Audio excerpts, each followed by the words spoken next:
என்னப்பா நேற்றுலேருந்து எல்லாமே பிரேக்கிங் நியூஸாக போயிட்டுருக்கா? விஜயன் எனக்கு இப்படி ஆயிடுச்சு, விஜயன் இப்படி பண்ணியிருக்கக்கூடாது, விஜய் நாட்டை காப்பாற்றவரா, இப்படியெல்லாம் பேசுகிற வாடகை வாயுங்களுக்கு எல்லாம் அவங்களுடைய தலைவர்கள் பற்றி நாங்கள் பேச ஆரம்பித்தோம்னா நல்லா இருக்காது.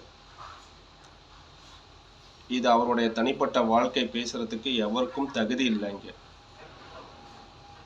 நேற்றுல இருந்து எனக்கு நிறையா ஃபோன் கால், என்னுடைய நண்பர்கள், உறவினர்கள், விஜய்க்கே நான் ஓட்டு போட மாட்டேன் நேற்று வரைக்கும் சொன்னவர்கள் எல்லாம் இந்த சம்பவம் பார்த்ததுக்கப்புறம் இந்த பத்திரிகையாளர் எல்லா நியூஸ் சேனலும் இந்த அளவுக்கு எழுதுறது கீழ்த்தனமான விமர்சனம் பார்த்துட்டு நான் ஓட்டுன்னு ஒன்று 2026 போட்டேன்னா விஜயனுக்காக மட்டும்தான் ஓட்டு போடுவேன்னு சொல்லியிருக்காங்க. அப்போ களத்தில் வந்து இன்னும் உறுதியாக இருக்கிறாங்க. தோழர்களே, எதை பற்றியும் சிந்திக்காமல் தேர்தலை நோக்கி ஓடுவோம்.